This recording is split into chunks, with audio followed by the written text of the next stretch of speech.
साठगांठ में सरकार। जी हां, यही आरोप लगाए हैं अरविंद केजरीवाल ने। केजरीवाल ने वादे के मुताबिक गांधी परिवार के दामाद रॉबर्ट वाड्रा पर सबूतों के साथ किया है वार। केजरीवाल ने वाड्रा और डीएलएफ के बीच की साठगांठ का पुलिंदा मीडिया के सामने खोल दिया। तमाम सबूतों में यह साबित करने की कोशिश की गई कि हरियाणा सरकार ने डीएलएफ को सैकड़ों एकड़ जमीन कौड़ियों के भाव दिलाने में मदद की और इसके एवज में डीएलएफ ने रॉबर्ट वाड्रा को भरपूर फायदा दिलाया। केजरीवाल ने पंजाब हरियाणा हाईकोर्ट का हवाला भी दिया। आरोप यह भी लगाए कि हरियाणा सरकार ने डीएलएफ को फायदा पहुंचाने के लिए तमाम नियमों को भी ताक पर रख दिया। ये हम नहीं कह रहे कि दोनों के बीच में रिश्ता, ये पंजाब और हरियाणा हाईकोर्ट ने बोला है कि डीएलएफ के और हरियाणा सरकार के बीच में एक मैलाफाइड नेक्सस है। गुड़गांव में 30 एकड़ जमीन थी, उसके ऊपर अस्पताल बनना था। यह उस अस्पताल के बनने की नोटिफिकेशन है। हरियाणा सरकार ने अस्पताल बनाने की बजाय डीएलएफ को 7 मार्च 2007 को 9 मार्च 2007 को परमिशन दे दी कि आप अस्पताल की बजाय इस पे एसईजेड बना लीजिए। उसके एक महीना पहले 2 फरवरी 2007 को डीएलएफ वालों ने एक कंपनी बनाई, उसका नाम था DLF SEZ holdings private limited. और उसी कंपनी में 1 साल बाद रॉबर्ट वाड्रा जी 50% शेयर होल्डर बन जाता है। He is the majority share holder. Total 50,000 share इस कंपनी में थे, जिसमें से 25,000 शेयर रॉबर्ट वाड्रा जी ने खरीद लिए। लेकिन उसके 1 साल के अंदर, 1 साल बाद उन्होंने वो शेयर बेच दिए वापस डीएलएफ को। इस 1 साल के अंदर रॉबर्ट वाड्रा जी ने किस तरह से क्या क्या फायदा पहुंचाया, ये जांच करने का विषय है। 350 एकड़ गुड़गांव की जमीन 1700 करोड़ की तो कुछ भी नहीं होती, वो उठा के हरियाणा सरकार ने डीएलएफ को दे दी। ये 350 एकड़ में 75 एकड़ जमीन जो है वो हुडा की थी। सड़क बनाने के लिए, नल्ला कवर करने के लिए इनके लिए जमीन ली गई थी। और ये सारी की सारी जमीन उठा के डीएलएफ को दे दी। कोई सड़क नहीं बनाई गई, कोई नल्ला कुछ नहीं, कोई सेक्टर नहीं काटे गए, कोई घर नहीं काटे गए। एचएसआईडीसी ने 275 एकड़ जमीन, वनों की जमीन, अरावली प्लांटेशन के अंदर जो जमीन थी वो सारी फॉरेस्ट लैंड ये कवर्ड थी, जो कि सुप्रीम कोर्ट के आदेशों के हिसाब से किसी भी नॉन फॉरेस्ट यूज के लिए नहीं हो सकती। वो सारी जमीन उठा के इन्होंने डीएलएफ को दे दी। और हरियाणा सरकार ने कहा कि आप चिंता मत कीजिए, आपको सारी सेंट्रल गवर्नमेंट से परमिशन, ये जो इस्तेमाल नहीं हो सकती है परमिशन हम लेके दे देंगे। फॉरेस्ट डिपार्टमेंट से भी ले देंगे, सेंट्रल गवर्नमेंट से भी ले देंगे, सुप्रीम कोर्ट से भी परमिशन हम लेके देंगे। और परमिशन अभी आई नहीं थी और 350 एकड़ जमीन उठा के उन लोगों को दे दी, पोजीशन उन लोगों को दे दिया। आखिर इतनी क्या बेताबी थी हरियाणा सरकार को डीएलएफ की? 2007 के अंदर इन्होंने नोटिस निकाला सरकार ने कि हम वहां पे सेक्टर काटने के लिए और अन्य काम के लिए जमीन अधिग्रहण करना चाहते हैं। जैसे ही नोटिस निकाला, लोगों के अंदर अफरा तफरी मच गई। सरकार 12 लाख रुपए एकड़ का दाम दे रही थी। उस टाइम डीएलएफ की 6 फ्रंट कंपनियां, छोटी छोटी कंपनियां वहां पे किसानों से जमीनें खरीदने लगी। वो 20 लाख एकड़ दे रही थी, तो नेचुरली किसान जो है दौड़ा दौड़ा इन कंपनियों के पास जाएगा। उस टाइम मार्केट रेट बहुत ज्यादा था उसका, लेकिन किसानों के पास चारा नहीं था। जमीन अधिग्रहण होने वाली है, सरकार का डंडा सर पे है। 26 अगस्त 2007 को अवार्ड का दिन था, जब सबको पैसे देने थे जमीन के, जमीन अधिग्रहण के। जमीन अधिग्रहण हो गई तो जमीन तो लोगों ने दी नहीं, सारी जमीनें कंपनी को दे दी। 2 दिन पहले फ्रॉड करके हरियाणा सरकार ने लैंड एक्विजिशन की प्रोसीडिंग्स कैंसिल कर दी। जब सारी की सारी जमीन इन 6 कंपनियों के पास पहुंच गई, उसके बाद सरकार ने वो लैंड एक्विजिशन की प्रोसीडिंग्स कैंसिल कर दी। ये क्लियरली दिखाता है कि हरियाणा सरकार जो है डीएलएफ की एजेंट बन गई है। क्या वाकई जो जमीन अस्पताल के लिए थी, जो जमीन जंगलों के लिए थी, जो जमीन अलग अलग मुद्दों के लिए थी, वो सब कुछ डीएलएफ को फायदे पर दिया गया है? सवाल यही है। केजरीवाल ने रॉबर्ट वाड्रा पर निशाना साधा है। अरविंद ने कहा कि डीएलएफ ने आखिर क्यों सालों तक ना तो वाड्रा से 2 सालों तक ना तो 50 करोड़ जो रुपए दिए थे वो वापस लिए, ना ही जमीन वापस ली। केजरीवाल ने कागजात दिखाते हुए कहा कि वाड्रा को फ्लैट भी सस्ते में बेचा गया। मैं थोड़ा सा ध्यान आपका उस तरफ दिलाना चाहूंगा। डीएलएफ ने कुछ जवाब भेजे थे अभी कुछ दिन पहले। उन्होंने कहा था कि हमने कोई अनसिक्योर्ड लोन नहीं दिए हैं, अनसिक्योर्ड लोन नहीं दिए हैं। अगर आप पेज 11 पे आइए, पेज 11 पे साफ साफ लिखा है loan from DLF limited 5 crore. ये क्या है? और इसी का कॉरेस्पॉन्डेंस जो इन्होंने कंपनी रजिस्ट्रार ऑफ कंपनीज में फाइल किया उसमें लिखा है कि अनसिक्योर्ड लोन है। उसके बाद इन्होंने कहा,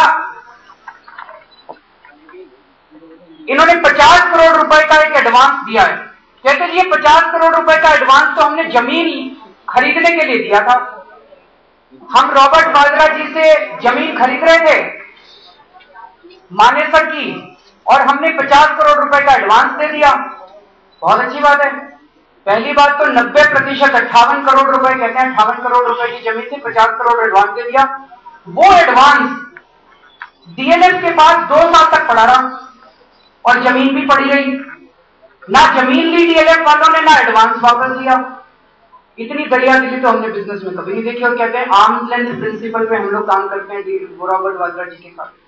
अगर आप पेज नंबर 13 पे देखेंगे, इसमें लिखा advance against sale of Manesar land. ये 31 मार्च 2010 का है। उसके बाद पेज 14 पे आएंगे, ये 2011 का है। इसमें भी वो एडवांसेस रिसीव्ड में 58 करोड़ रुपए की वो जमीन है। और पेज 15 पे आएंगे तो इसमें आप देखेंगे land at Manesar as it is बरकरार है, वो उनके पास पड़ी हुई है लैंड। तो 2 साल तक आपने इंटरेस्ट फ्री पैसा दे दिया। आप उसको अनसिक्योर्ड लोन बोल लो, आप उसको इंटरेस्ट फ्री लोन बोल लो, आप उसको एडवांस बोल लो, शब्द जो मर्जी इस्तेमाल कर लो, कान को ऐसे पकड़ लो या वैसे पकड़ लो, बात तो वही है कि आपने 50 करोड़ रुपया दे दिया, उनको कह दिया भी इंटरेस्ट मत देना हमको और जैसे मर्जी इस्तेमाल कर लो। डीएलएफ को आखिर इतने फायदे क्यों? रॉबर्ट वाड्रा को क्लीन चिट देने पर भी केजरीवाल ने उंगली उठाई है। खासकर वित्त मंत्री पी चिदम्बरम ने जिस तरह से खुलकर इनकम टैक्स के मुद्दे पर जवाब रखा है, इस पर सवाल खड़े किए अरविंद केजरीवाल ने।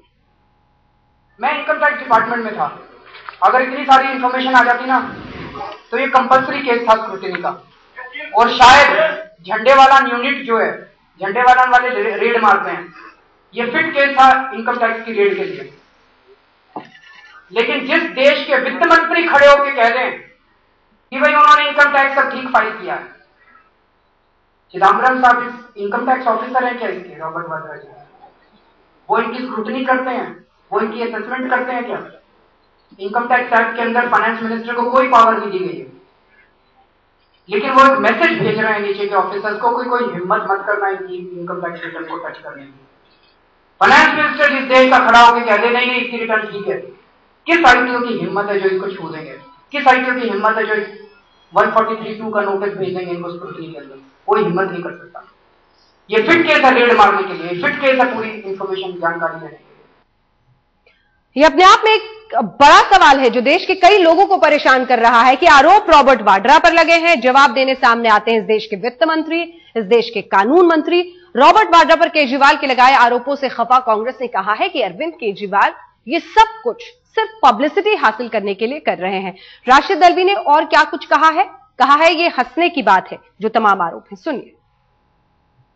जो कुछ उन्होंने कहा है उसमें कोई नई बात नहीं। उन्हें पब्लिसिटी हासिल करने की आदत है, पब्लिसिटी के लिए वो ये सब कुछ करते हैं।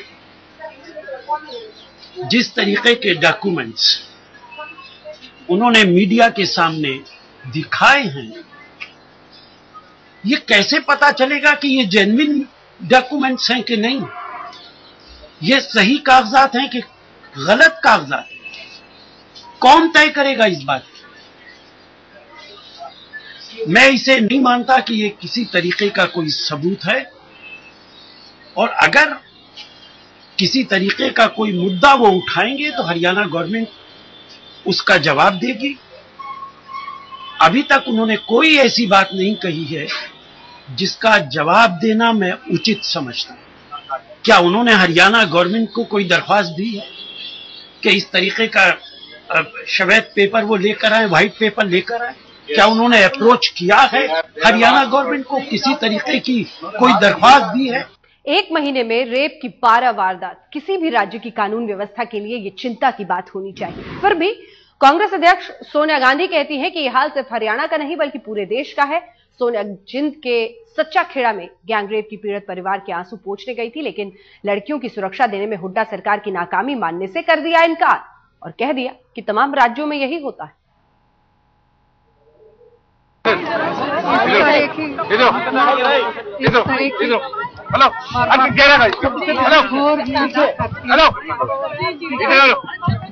और मैं समझती हूँ जो दोषी सजा मिलना चाहिए। Also, ma'am, Bhupinder Singh Hooda did not pay any attention. Only after you came here that he came. Haryana सरकार कुछ नहीं कर रही है। I am saying what I think about it.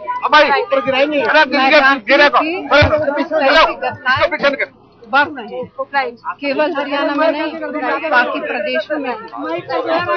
इसीलिए मैं जानती हूँ इस तरह की बर्बरता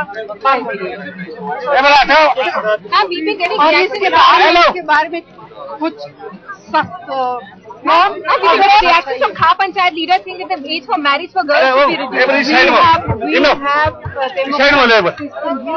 We have a judiciary. The law is in the hands of the judiciary and of nobody else. Kanshiram की पुण्यतिथि पर आज मायावती ने अपनी ताकत का एहसास कराया। लखनऊ से केंद्र सरकार को घुड़की दी और ऐलान कर दिया कि कल वो बड़ा फैसला ले सकती है कि देश में इस बार लोकसभा के आम चुनाव समय से पहले होने की पूरी संभावना है, लेकिन इससे पहले देश के कई राज्यों में विधानसभा के आम चुनाव भी होने वाले हैं और अभी हाल ही में गुजरात व हिमाचल प्रदेश में तो विधानसभा आम चुनाव घोषित भी हो चुके हैं।